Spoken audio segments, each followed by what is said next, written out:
Hey, what's going on, my Evolve St. Louis City fam? So, I'm just going to get right into it to give you the lowdown, the rundown on what happened in St. Louis City this week.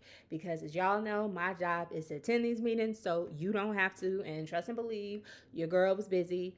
I attended a total of like 6 meetings this week. So, it's been a very, very, very busy week. So, with that being said, I'm just going to jump right into it.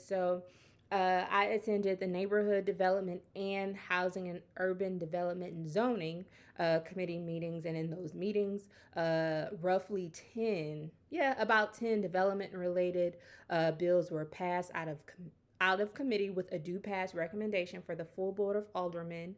And those bills were passed out of the following wards: the 3rd, the 4th, the 5th, the 18th, and the 21st. So a lot of development going on the north side.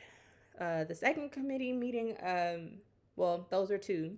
The third committee meeting I attended was for the Health and Human Services Committee, and essentially there was a lot of discussion regarding the workhouse and a lot of the health concerns that have been raised with COVID-19 positives popping among detainees.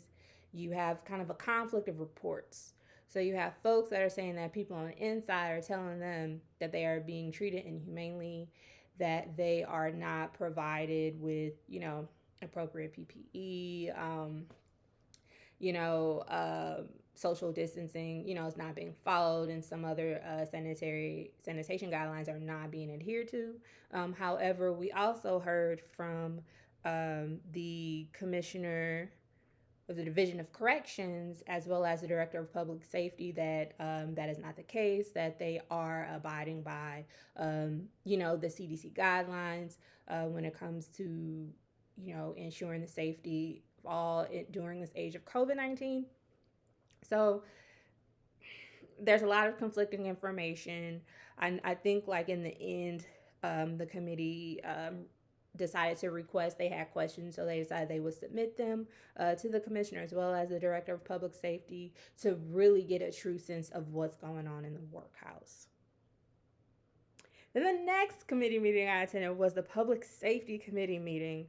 There were two bills I'll be speaking to. The first is Board Bill 232, introduced by Alderwoman Tyus, and it would, if passed, it will prohibit new liquor licenses for packaged or drink liquor for new businesses in the first ward for the next 3 years. So my understanding is that this moratorium, so to speak, had been going on in that ward. And so this bill would extend that moratorium for an additional 3 years. So, yeah, that, passed with a due pass recommendation. Nothing controversial there. No beef there.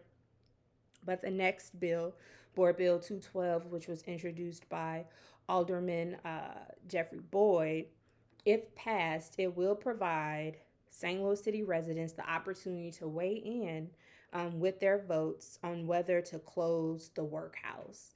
And the votes would be non binding. Yes, non binding. So, after a lot of lively debate amongst folks, the board bill did pass out of committee with a due pass recommendation. Then the next meeting I attended, not an aldermanic committee meeting, but it was actually the St. Louis Public Schools Board of Education meeting. As we all know, there's been a lot going on as far as proposed school closings. I believe there were 11 originally proposed school closings. So in the end, the following decisions were made by the school board. So there will be a closing of 7 schools, and those schools are Clay, Cleveland, Dunbar, Fanning, Farragut, Ford, and Northwest schools. Carnahan will transition from a high school to a middle school, and again, my understanding was that when it first opened, it was originally a middle school, so that changed. Also, as far as Sumner, the decision to close, whether it will be closed or not, will be postponed until March. And then lastly, but certainly not least, something that the school board really expressed quite strongly um, um, is their strong encouragement for the Board of Aldermen and the new mayor to do the following. So, one, pass a resolution prohibiting new schools, the opening of new schools in the city, including charter schools. The second, to implement reform on tax abatements and TIFs. And the third, to implement a citywide plan that supports the St. Louis Public Schools by October of this year. So, again, the Board of Aldermen, they did pass a resolution really outcrying these proposed closures. And so the Board of Education with SLPS was like, hey, okay, we heard you guys. But now, it's time for all of us to step up to the plate and work together. So let's get it. So, yeah, that was the decision made by the board, St. Louis Public Schools. And then I'm rounding out, y'all. Whew, the Board of Aldermen meeting, which lasted over 5 hours. Like, I was in the meeting, I had to jump out of the meeting, attend another meeting, came back thinking the meeting was over. No, it wasn't over. It continued for another couple hours. So there was a lot going on with that. So one of the reasons why, so first off, something I wanted to mention, I think it was last week, or maybe, yeah, I think it was last week, during the Public Safety Committee meeting, board bill number the board bill around the persistent surveillance systems doing business as community program. Yeah. Again, it was very controversial. There was an overwhelming majority of the public forum of folks. They opposed the bill, and the committee ended up passing it. And again, this program would essentially provide aerial surveillance of the city with the goal of reducing crime. And so the public wasn't checking for it. However, the committee, they passed it with a do pass recommendation. However, that alderman, he moved to place the bill on the informal calendar. So kind of giving, I guess, a little bit more time and kind of pulling it out of, the process of it being approved. So I thought that was interesting to note. The reason why the meeting lasted so long was because there's a lot of debate around two bills. So the first was Board Bill 212. And so, again, Board Bill 212, that, was around the, as I mentioned, the providing St. Louis City voters an opportunity to weigh in on whether they wanted to close the Workhouse or not. And so it was moved to be perfected. Ultimately, however, again, we're talking over 2 hours of lively debate regarding moving forward with this or not. So it got a little emotional, got a little spicy up in there. But ultimately, the board decided to perfect that bill so it can move on in the process to being, eventually potentially passed.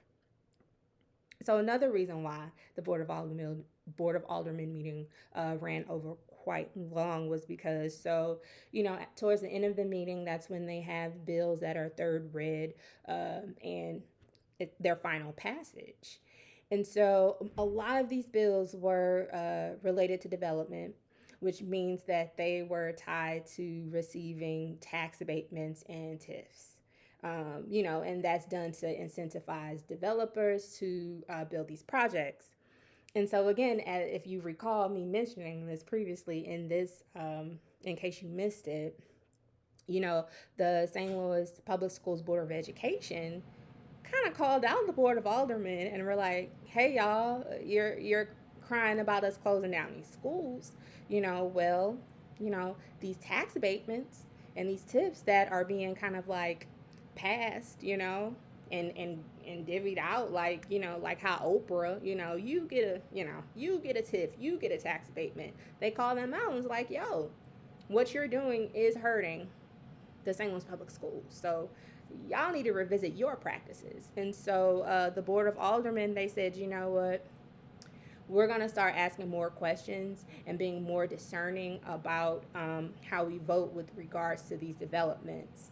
So that caused even more of a delay within the meeting because people were asking questions regarding these bills before they were finally passed concerning development. So I found that very interesting because, again, usually in the meetings, when these bills come up related to development and they're in that third reading and final passage stage, they just pass with no discussion or debate or questions, nothing. But this meeting, yeah, they were asking folks questions. Some people had issue with it, but I thought it was interesting.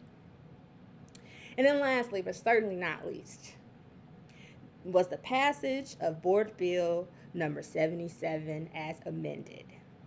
And this bill will allow voters to vote on the proposed amendment to the charter to maintain the Board of Aldermen at 28 aldermen and preventing its reduction. So I'm sure y'all know that ward reduction is slated to start basically at the end of the year. So currently we have 28 wards because voters voted to change the charter, thus meaning that the wards would be reduced from 2018 to 14. Again, this was what folks voted for in 2012.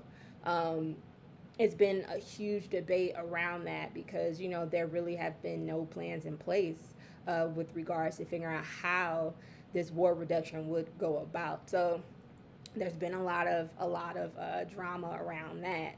And so the passage of this bill will put it on the ballot and provide voters an opportunity to vote on whether they want to maintain 28 wards. So again, yeah, interesting.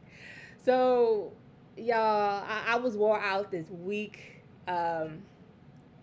But there's a lot of different moving parts and actions going on in the city. So please stay informed, please stay engaged, and please tune in next week as we continue breaking down what's going on in the city of St. Louis. So until then, please take care, stay safe, peace.